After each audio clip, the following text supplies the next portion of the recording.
Well, how do you like that? The New Haven visits, okay, the West and Southern and Central Florida. Yeah, I broke down, bought this engine. I got it cheap, so I couldn't complain. It's a Proto Alco FA. By the way, welcome back once again to the Withlacoochee River Report. Something I hope will become a regular feature again on our YouTube. Oh, can you believe? And then of course it dies right there where it's always died. Oh boy. Guess maybe I ought to take and change the coupler height on that boxcar. That's a boxcar I just got this last Saturday at Dana's sale. I also got that Alco FA. We've had 4 sales so far this season, and none of them have been real great, but none of them have been real bad either.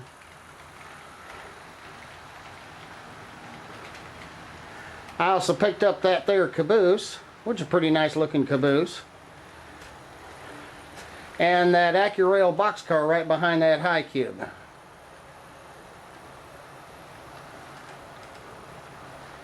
Good looking cars.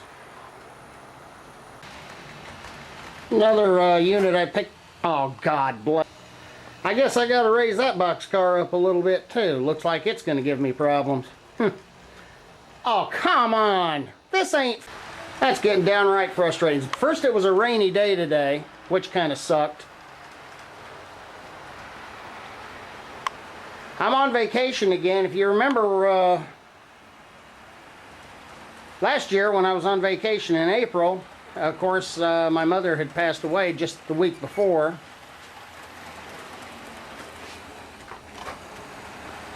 And so that kind of put a damper on my vacation and my working on the railroad. Oh, don't that. Well, I think I got that problem taken care of, at least part of it. The coupler, or the magnetic coupler hoses were hanging down too low, so they were hitting the switch and just, I guess, flinging the car off the track.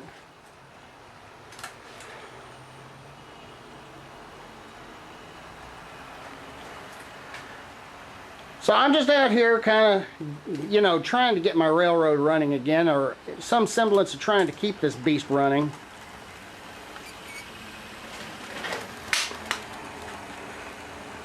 It is a mess out here. I didn't make it out here most of last summer, and what little I did make it out here really wasn't, you know, over the past 7 or 8 months, 9 months. Hasn't really been worth the effort. I come out here and last October and when I had a vacation and worked on cleaning up the place, but it's a mess again. It is a nice looking caboose.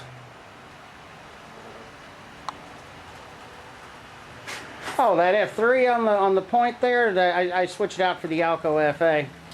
I figured, what the heck? Gotta run that one too. That one I picked up last year at Dana's at one of the sales. Good running engine. It was originally a Seaboard engine, but Dana wanted to trade shells with me, and of course I ended up with another C and EI shell. So now I have a nice pair, and I have a trio actually, if you include the B unit.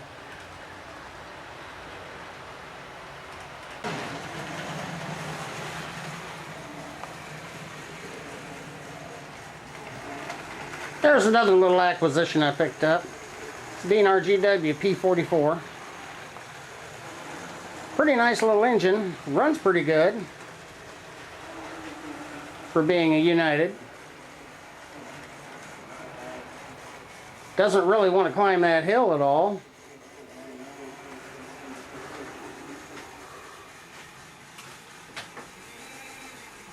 Boy, it don't want to climb that hill either. I guess I better back it down a little bit and give it a good running start here.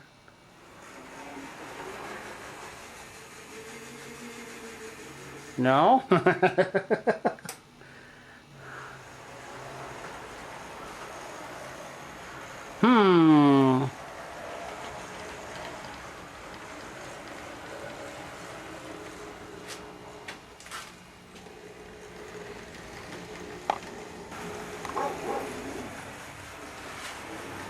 Better get over here and make sure she makes it through the bridge.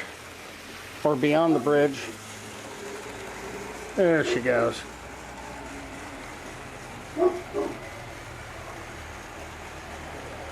Bring that one in for a stop. She looks good.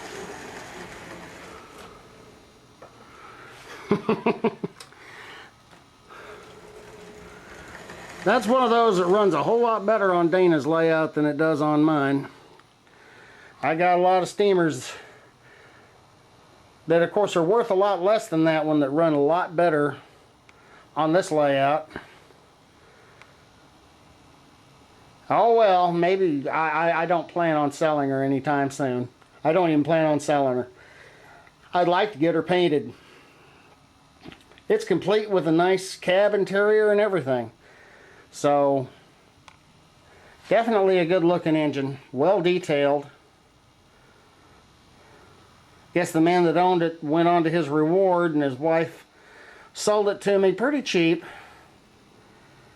I know that she may have been desperate and that's why she got rid of it as cheap as she did. I'm not going to say anything. I'm not going to say how much I paid for it, but let's put it this way. It was low enough that anybody with half a brain would have bought it. Well,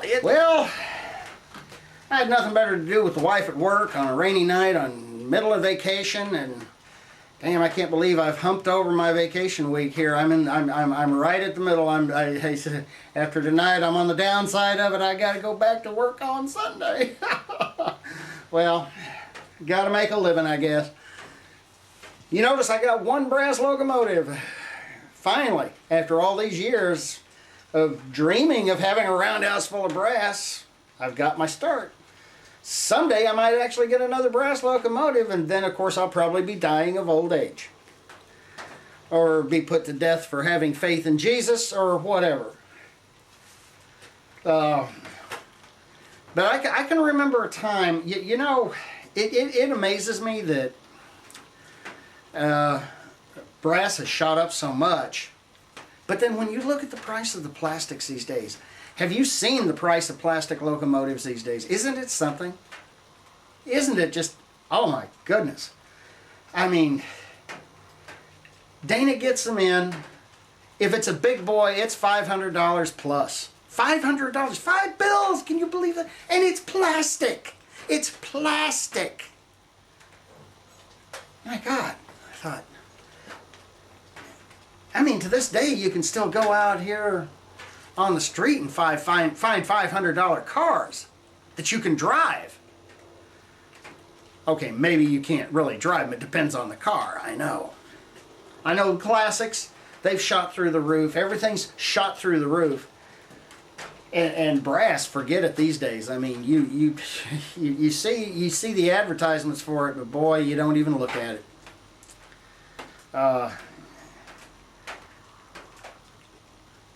You pay for that ready to run, you really do. And then when you try to resell it, you wonder why nobody out there is not willing to give you more than $5 for a car you paid 30 bucks for. Well, because it's a plastic, it was blue box at one time. It doesn't matter that it's better detailed now. It doesn't matter that you know, it didn't come in a kit. It doesn't even have to be weathered, and these guys, they want $10, $15, $20 a piece for these cars. I'm sorry, unless it's a rare car that, you know, has a lot of appeal, I'm not going to pay you that much. I get my cars at around $5 each. Sometimes, like I said, unless it's a rare car or a couple of rare cars, I mean, you take these. I bought three. I bought this car and 2 others with it for $5. 3 for $5 because the guy couldn't give them away. Beautifully done car, nicely weathered. Now I realize that the high cube 40-foot boxcar is a little newer than my era that my railroad typically runs, but you know what? I don't care. It's a good looking car. I like it. It's my railroad. and to top it off,